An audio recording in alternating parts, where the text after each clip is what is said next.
ನಮಸ್ಕಾರ. Next Jan astro ವೀಕ್ಷಕರಿಗೆಲ್ಲ ಸ್ವಾಗತ. ಹಾಗೆಯೇ ಈ ದಿನ ರಾಶಿ ಫಲಗಳ ಬಗ್ಗೆ ನೋಡೋದಾದರೆ ಬಹಳ ಮುಖ್ಯವಾಗಿ ಅದಕ್ಕಿಂತ ಮುಂಚಿತವಾಗಿ ನಾನು ಹೇಳೋದೇನಂತಂದರೆ ನಿಜವಾದ ಜ್ಯೋತಿಷಿ ಅಂದರೆ ಯಾರು, ಹೇಗೆ ಕಂಡುಹಿಡಿಯೋದು ಅನ್ನೋದ್ರ ಬಗ್ಗೆ. ಯಾಕೆಂದರೆ ತುಂಬ ಜನಕ್ಕೆ ಕನ್ಫ್ಯೂಷನ್ಸ್ ಇದೆ. ಈಗಿರೋಂಥ ಆ್ಯಡ್ಗಳು ಇವೆಲ್ಲ ನೋಡ್ತಾ ಇದ್ದರೆ ಬಹಳಷ್ಟು ಕನ್ಫ್ಯೂಷನ್ಸ್ ಇದೆ ಜನಕ್ಕೆ. ನಿಮ್ಮ ಜಾತಕವನ್ನು ಒಬ್ಬ ವ್ಯಕ್ತಿ ಹತ್ರ ತೊಗೊಂಡೋದಾಗ ಆತ ಫಸ್ಟು ನಿಮ್ಮ ಜನ್ಮ ಸಮಯ ಸರಿ ಇದೆಯಾ ಇಲ್ವಾ ಅಂತ ಫಸ್ಟ್ ಪರೀಕ್ಷೆ ಮಾಡಬೇಕು. ಅದಕ್ಕಾಗಿ ನಿಮ್ಮ ಹಿಂದೆ ನಡೆದಂತಹ ಕೆಲವು ಘಟನೆಗಳನ್ನ ಟೈಮಿಂಗ್ ಸಮೇತವಾಗಿ ಹೇಳಬೇಕಾಗತ್ತೆ. ಯಾಕೆಂದರೆ ನೀವು ಕೊಟ್ಟಿರೋ ಸಮಯವನ್ನೇ ಆತ ಇಟ್ಕೊಂಡು ಜಾತಕವನ್ನು ಹೇಳಬಾರ್ದು. ಯಾಕೆಂದರೆ ಬರ್ತ್ ಟೈಮ್ ರೆಕ್ಟಿಫಿಕೇಷನ್ ಮಾಡಬೇಕು, BTR ಅಂತಾರೆ.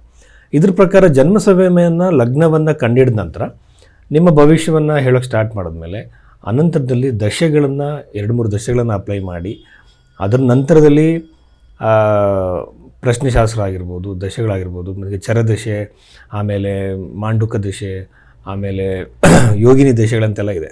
ಕೇವಲ ವಿಂಶೋತ್ತರ ದಶೆ ಮಾತ್ರ ಅಲ್ಲ, ಬಹಳಷ್ಟು ದಶೆಗಳಿದೆ, 40ಕ್ಕೂ ಮೇಲ್ಪಟ್ಟಿದೆ. ಎಲ್ಲದನ್ನು ಅಪ್ಲೈ ಮಾಡಿ ಪ್ರೆಡಿಕ್ಷನ್ ಕೊಡುವಾಗ ಇದನ್ನೆಲ್ಲ ಕೂಡ ಪರಿಗಣಿಸಬೇಕಾಗತ್ತೆ. ಇದ್ರ ಜೊತೆಯಲ್ಲಿ ಅಸ್ತರ ಸಾಮುದ್ರಿಕೆಯೂ ಕೂಡ ಅದಕ್ಕೆ ಅನ್ವಯ ಮಾಡಿದ್ರೆ ಒಳ್ಳೆಯದು. ಈ ರೀತಿಯಲ್ಲೆಲ್ಲ ನೋಡಿ ಭವಿಷ್ಯವನ್ನು ಹೇಳಬೇಕಾಗತ್ತೆ. ಆದರೆ ಇಲ್ಲಿ ಸಮಸ್ಯೆ ಏನಾಗುತ್ತೆ ಅಂತಂದರೆ ಪರಿಹಾರಗಳನ್ನು ಹೇಳುವಾಗ ಗ್ರಂಥಗಳಲ್ಲಿರುವಂಥ ಪರಿಹಾರಗಳನ್ನೇ ಹೇಳಬೇಕು. ಅದು ಬಿಟ್ಟು ನಮಗೆ ಯಾವುದೋ ಕಾಸ್ಟ್ಲಿ ಜೆಮ್ ಸ್ಟೋನು ಅಥವಾ ನ್ಯೂಮರಾಲಜಿ ಪ್ರಕಾರ ಹೇಳುವಂಥದ್ದು ಇದೆಲ್ಲ ಕೂಡ ಯಾವುದು ನಂಬೋಕೆ ಹೋಗಬೇಡಿ. ಆಮೇಲೆ ನ್ಯೂಮರಾಲಜಿ ಇದನ್ನೆಲ್ಲ ಹೇಳೋರು ಇನ್ನೊಂದು ವಿಷಯ ಏನಂತಂದರೆ ಒಂದೇ ದಿನದಲ್ಲಿ ಭಾಳಷ್ಟು ಜನ ಹುಟ್ಟಿರ್ತಾರೆ, ಅವ್ರ ಭವಿಷ್ಯ ಒಂದೇ ಥರ ಇರಲ್ಲ. ಇನ್ನೊಂದು ವಿಚಾರ ಏನಂತಂದರೆ ಒಂದೇ ತಾಯಿಯ ಹೊಟ್ಟೆಲಿ ಹುಟ್ಟಿದಂತಹ ಅವಳಿ ಜವಳಿ ಮಕ್ಕಳ ಜನ್ಮ ಸಮಯದಲ್ಲಿ ಕೇವಲ 1-2 ನಿಮಿಷ ಡಿಫ್ರೆನ್ಸ್ ಇರುತ್ತೆ. ಇದನ್ನು ನೋಡೋಕ್ಕೆ ಯಾವ ಪದ್ಧತಿನ ಅನುಸರಿಸಿದ್ದಾರೆ ಜ್ಯೋತಿಷರು ಅದನ್ನೆಲ್ಲ ನೋಡಬೇಕು. ಸುಮ್ಮನೆ ನಾವು ರಾಶಿ ಮೇಲೆ ನೀವು ಕೊಟ್ಟಿರೋ ಜನ್ಮ ಸಮಯದ ಮೇಲೆ ಯಾರು ಕೂಡ ಭವಿಷ್ಯವನ್ನು ಹೇಳಬಾರ್ದು. ಒಳ್ಳೆಯ ಜ್ಯೋತಿಷಿ ಅದನ್ನ ಯಾವುದು ಕೂಡ ಮಾಡಲ್ಲ. ಸೊ ಈ ಬಗೆಯಲ್ಲಿ ಜಾತಕವನ್ನು ನೋಡುವಂಥವ್ರ ಹತ್ರ ನಿಮ್ಮ ಜಾತಕಗಳನ್ನು ತೋರಿಸಿ ಯಾವುದೇ ಕಾರಣಕ್ಕೂ ಕೂಡ ಕನ್ಫ್ಯೂಷನ್ನ ಇಟ್ಕೋಬೇಡಿ.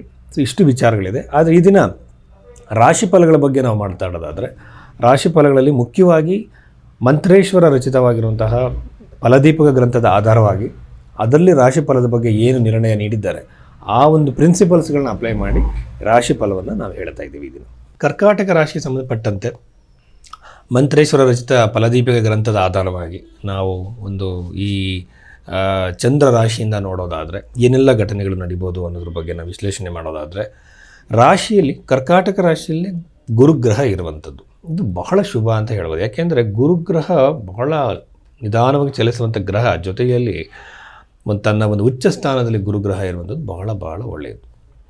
ಇದು ಇವರಿಗೆ ಮೊದಲನೇದಾಗಿ ಉತ್ತಮ ಆರೋಗ್ಯವನ್ನು ಕೊಡುವ ಸಾಧ್ಯತೆ ಇರುತ್ತೆ. ಆರೋಗ್ಯದ ಸಮಸ್ಯೆಗಳೇನೋ ನೀವು ಫೇಸ್ ಮಾಡ್ತಿದ್ರೆ ಅದರಿಂದ ನೀವು ಹೊರಗಡೆ ಬರ್ತೀರಾ. ಆಮೇಲೆ ಸಪ್ತಮ ಭಾವನ ಅದು ನೋಡೋದ್ರಿಂದ ನಿಮಗೆ ಖಂಡಿತವಾಗಲೂ ಸಹ ವಿವಾಹದ ಪ್ರಾಪ್ತಿ ಆಗುತ್ತೆ. ವಿವಾಹ ವಿಳಂಬ ಆಗ್ತಿರುತ್ತೆ ಏನೋ ಒಂದು ಸಮಸ್ಯೆಗಳಿಂದ. ಈ ಕುಜದೋಷ ಅಂತಾರೆ. ಆ ಒಂದು ಸಪ್ತಮ ಭಾವದಲ್ಲಿ ಏನಾದರೂ ಗುರುಗ್ರಹದ ದೃಷ್ಟಿ ಬಿದ್ದರೆ ಕುಜದೋಷ ಕ್ಯಾನ್ಸಲ್ ಆಗುತ್ತೆ. ಸೊ ಇಷ್ಟೆಲ್ಲ ವಿಚಾರಗಳಿದೆ. ಗುರುಗ್ರಹ ವಿವಾಹವನ್ನು ಕರುಣಿಸುತ್ತೆ, ಸಂತಾನ ಪ್ರಾಪ್ತಿಯನ್ನು ಮಾಡುತ್ತೆ. ಯಾಕೆಂದರೆ 3 ದೃಷ್ಟಿಗಳು ಗುರುಗ್ರಹಕ್ಕೆ, ಯಾವುದು ಪಂಚಮ ಭಾವ, ನವಮ ಭಾವ, ಸಪ್ತಮ ಭಾವ ಕೂಡ. ಸೊ ಇದನ್ನೆಲ್ಲ ಗಮನಿಸಿದಾಗ ಒಂದು ಶುಭ ಸಮಯವಿದೆ, 1 ವರ್ಷದ ತನಕ ಇದೆ ಅಂತ ಹೇಳ್ಬೋದು. ಉತ್ತಮವಾಗಿರೋ ಸಮಯ ಸಂತಾನಕ್ಕೋಸ್ಕರ, ವಿವಾಹಕ್ಕೋಸ್ಕರ, ಆರೋಗ್ಯದ ವಿಚಾರಕ್ಕೆ ಸಂಬಂಧಪಟ್ಟಂತೆ, ಆಧ್ಯಾತ್ಮಿಕ ವಿಷಯದಲ್ಲೂ ಕೂಡ. ಮತ್ತು ಗುರುಗ್ರಹದ ಒಂದು ಲಾರ್ಡ್ಶಿಪ್ ಅಂತ ನಾವೇನು ಹೇಳ್ತೀವಿ, ಲಾರ್ಡ್ಶಿಪ್ ಅಂದರೆ ಆ ಗ್ರಹಕ್ಕೆ ಒಂದು ತನ್ನದೇ ಆಗಿರುವಂತಹ ಒಂದು ಭಾವಾಧಿಪತಿ ಅಂತ ನಾವೇನು ಹೇಳ್ತೀವಿ. ಅದಕ್ಕೆ ಸಂಬಂಧಪಟ್ಟಂತೆ ಕೆಲವು ನೆಗೆಟಿವ್ ಆಗಿ ಕೂಡ ಇಶ್ಯೂಸ್ ಬರ್ಬೋದು. ಬಟ್ ಬಹಳ ಶುಭ ಗ್ರಹ ಆಗಿರೋದ್ರಿಂದ ಅವರಿಗೆ ಇಷ್ಟೆಲ್ಲ ಪಾಸಿಟಿವ್ ವಿಷಯಗಳು ಇದೆ. ಬಟ್ 2ನೇ ಮನೆಯಲ್ಲಿ ಕೇತು ಇರೋದ್ರಿಂದ ಅನವಶ್ಯಕವಾದಂಥ ಫೈನಾನ್ಷಿಯಲ್ ಲಾಸ್ ಆಗುತ್ತೆ. ಅನವಶ್ಯಕವಾಗಿರೋ ವಿಚಾರಗಳಿಗೆ ಹಣ ಪೋಲಾಗ್ಬೋದು, ಲಾಸ್ ಆಗ್ಬೋದು, ಕಳ್ಕೊಳ್ಳೋ ಸಾಧ್ಯತೆ ಇರುತ್ತೆ. ಇನ್ವೆಸ್ಟ್ಮೆಂಟ್ ಮಾಡೋದಕ್ಕೆ ಒಳ್ಳೆಯ ಸಮಯ ಅಲ್ಲ.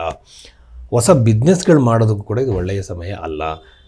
ನಿಮ್ಮ ಬಿಸ್ನೆಸ್ಸನ್ನು ಆ್ಯಸ್ ಇಟ್ ಈಸ್ ಹೇಗಿದೆಯೋ ಅದಕ್ಕೆ ಅದೇ ರೀತಿಯಲ್ಲಿ ತೊಗೊಂಡೋಗೋದು ಒಳ್ಳೆಯದು. ಅದು ಹೇಗಿದೆಯೋ ಹಾಗೆ ನಡ್ಕೊಂಡು ಹೋಗಿ, ಹೊಸದಾಗಿ ಬದಲಾವಣೆಗಳು ಆಲ್ಟ್ರೇಷನ್ ಮಾಡೋದು ಬೇಡ. ವಿದೇಶದಲ್ಲಿ ಜಾಬ್ಗೆ ಹುಡುಕ್ತಿರೋರಿಗೆ, ಜಾಬ್ನ ಚೇಂಜ್ ಮಾಡಬೇಕು ಅಂತ ಇರೋರಿಗೆ ಇದು ಬಹಳ ಉತ್ತಮ ಸಮಯ. ಹಲವಾರು ಆಪರ್ಚುನಿಟೀಸ್ಗಳು ನಿಮಗೆ ಬರುತ್ತೆ.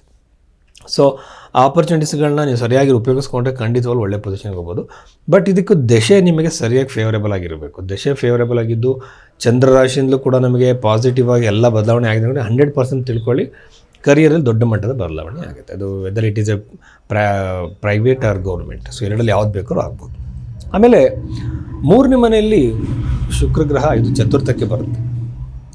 ಇದು ಕೂಡ ನಿಮಗೆ ಏನಾಗುತ್ತೆ ಅಂತಂದರೆ ಈ ಶುಕ್ರಗ್ರಹದ ಪರಿಣಾಮದಿಂದ ಪ್ರಾಪರ್ಟಿ ತಗೊಳ್ಳೋ ಯೋಗ, ವೆಹಿಕಲ್ಸ್ನ ತಗೊಳ್ಳೋ ಯೋಗ, ಗ್ಯಾಡ್ಜೆಟ್ಸ್ಗಳು ಅಥವಾ ನೀವು ಇಷ್ಟಪಟ್ಟಂಥ ಒಂದು ವಸ್ತು ನಿಮ್ಮ ಕುಟುಂಬಕ್ಕೆ, ನಿಮ್ಮ ಮನೆಗೆ ಸೇರುವಂಥ ಸಾಧ್ಯತೆಗಳಿರುತ್ತೆ. ಇನ್ನೊಂದೇನೆಂದರೆ ಅಷ್ಟಮ ಭಾವದಲ್ಲಿ ರಾಹು ಇರೋದ್ರಿಂದ ಕುಟುಂಬದಲ್ಲಿ ನಿಮಗೆ ಇಷ್ಟೆಲ್ಲ ವಿಚಾರಗಳು ಕರ್ಕಾಟಕ ರಾಶಿಯವರಿಗೆ ಬಹಳ ಉತ್ತಮವಾಗಿರುವಂಥದ್ದು. ಮತ್ತು ಅಷ್ಟಮದಲ್ಲಿ ರಾಹು ಇರೋದ್ರಿಂದ ಕುಟುಂಬದಲ್ಲಿ ಕಲಹಗಳು, ಗಂಡ ಹೆಂಡತಿ ಮಧ್ಯೆ ಕಿರಿಕಿರಿಗಳು, ಇಬ್ಬರ ಮಧ್ಯೆ ಒಂದು ಸಾಮರಸ್ಯ ಹಾಳಾಗುವಂಥ ಘಟನೆಗಳು ನಡೆಯೋ ಸಾಧ್ಯತೆ ಈ ಒಂದು ಸಂದರ್ಭದಲ್ಲಿ ಇರುತ್ತೆ. ಆಮೇಲೆ ನವಮ ಭಾವದಲ್ಲಿ ಒಂದು ಶನಿಗ್ರಹ ಇರುವಂಥದ್ದು ಒಂದು ರೀತಿ ತಂದೆ ಜೊತೆ ವಾಗ್ವಾದಗಳು ಇವೆಲ್ಲ ಕ್ರಿಯೇಟ್ ಆಗುವಂಥ ಸಾಧ್ಯತೆಗಳಿರುತ್ತೆ. ಬಟ್ ಶನಿಗ್ರಹ ನವಮ ಭಾವದಲ್ಲಿ ಇರುವಂಥದ್ದು ಸಂಚಾರಕ್ಕೆ ಕಾರಣ ಆಗ್ತಾನೆ. ಅಂದರೆ ತುಂಬ ಸಂಚಾರ ಮಾಡುವ ಸಾಧ್ಯತೆ, ವಿದೇಶಗಳಿಗೆ ಹೋಗೋ ಅವಕಾಶ ಸಾಧ್ಯತೆಗಳಿರುತ್ತೆ.